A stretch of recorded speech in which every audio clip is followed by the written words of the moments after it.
Welcome to another episode of No Tears for Black Girls, a true crime podcast with a purpose. Written and produced by award-winning author John Reedberg. I'm your host, Samantha Paul. Let's dive in. It hurts because of the fact that the kids had to experience a traumatic incident like that, and those are the last memories that they'll see of their mother. Tragedy struck on a peaceful Friday evening in Missouri City, a small town nestled within Houston, Texas. Jameka Williams, a 38-year-old devoted mother of four, was getting ready for a night out when her on-again, off-again boyfriend and father of two of her children entered her bedroom and shot her in front of her three other kids.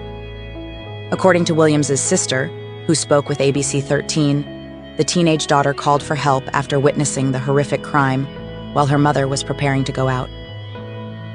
As the family mourned and the police launched their investigation, they identified Christopher Lee Levels as the killer.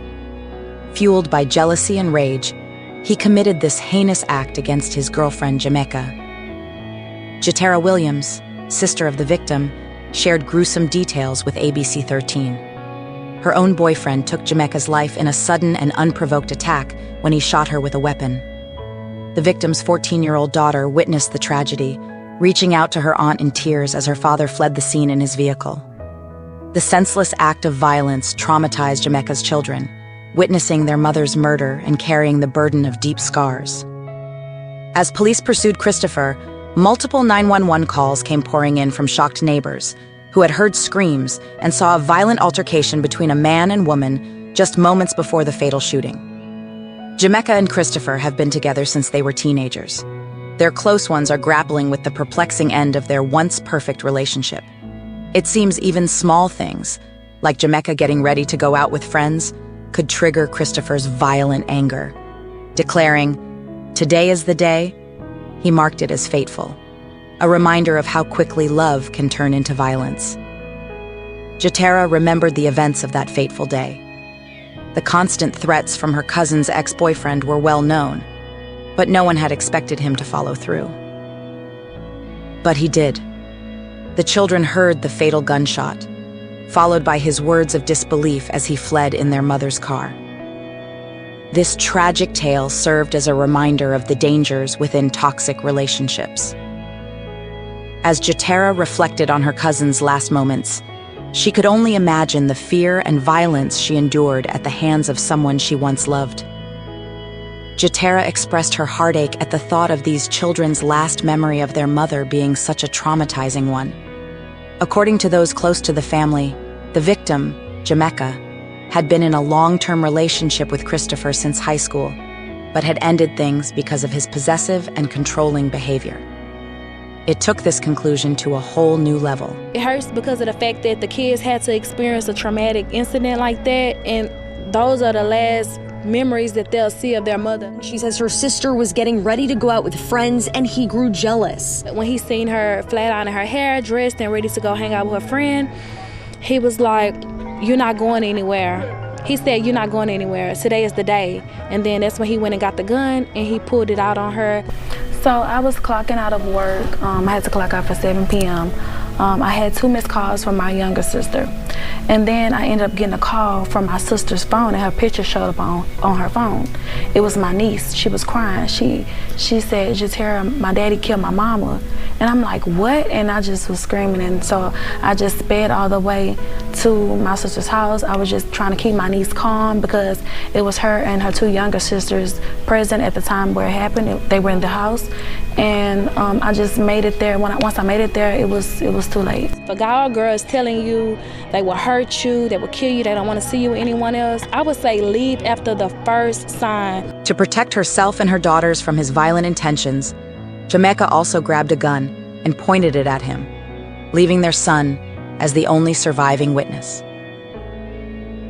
Through tears, Jaden Williams spoke about his mother's dream of seeing him graduate before they took her from him. This devastating event is a stark reminder of how quickly love can turn into an obsession that leads to tragedy. Let us never forget the victims of domestic violence and strive towards creating a safer world for all. Amidst the milestones that should have filled Jameka Williams' year, prom, graduation, and watching her son excel on the field, It instead came to a tragic end. Mom, she always talked about me graduating, and now that I'm finally a senior, this is supposed to be me and her year. She always talked about my prom, coming to my games, and just watching me walk that stage as a senior. And I'm not a regular senior, I'm a senior with honors. The hashtag Justice for Jameka echoed through social media as loved ones sought justice for her brutal murder. Her cousin took to Facebook, calling out the killer for committing such a heinous act in front of his own children. Friends grieved the loss of a kind soul and prayed for justice to be served. They charged Christopher Lee Levels with the murder of Jameka Williams after days on the run. Yet, one question remained. Why? As investigators searched for answers, all they could do was to remember and honor Jameka's memory while seeking justice on her behalf. I feel torn. My sister was like my best friend. We talked literally every morning, every afternoon, every night. We're sending each other funny things on Instagram daily. It's just, she was like the rock of our family, and we're just hurting. It just feels like a bad dream that I can't wake up from. I knew he didn't belong with my sister. It just, I hate that this had to happen or whatever, but I've been seeing snakish ways in this guy's, like times where I done came to my sister's house before, and this guy walk in the house with only food for himself, no food for the kids, no food for my sister. And right then and now I knew how selfish he was, because how can you come home without food for your family and you the man of the house? You only come home with food for yourself. And right then and now I knew he wasn't right for my sister. My experience was totally different. Like, I actually was around him like more than everybody else, so I'm hurt. Like, I'm a different type of hurt. I had just talked to him the night before, like, and I really don't even have the words to say. Like, he hurt my whole family. He hurt our whole neighborhood. Like, everybody. These kids are traumatized. Like, Right. I'm just hurt. Yeah, this guy been around our family for over 20 years, and like, we did nothing but show him love.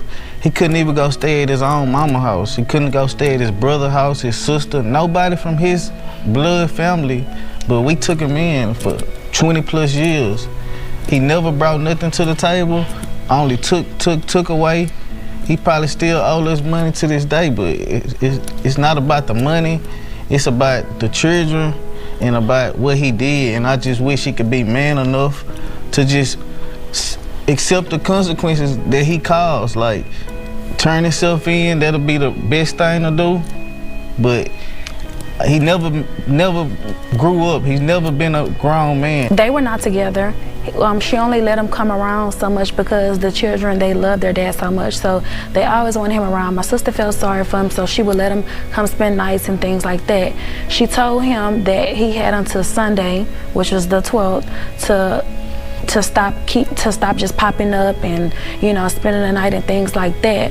She was in the mirror flat ironing her hair. She was going to hang out with a guy friend, and he was just so jealous where he couldn't stand it. And first he took her car keys and was like, "You're not going nowhere," you know. And she was like, give me my keys. Or my nieces are telling me the story because they were sitting there when he did it. Right.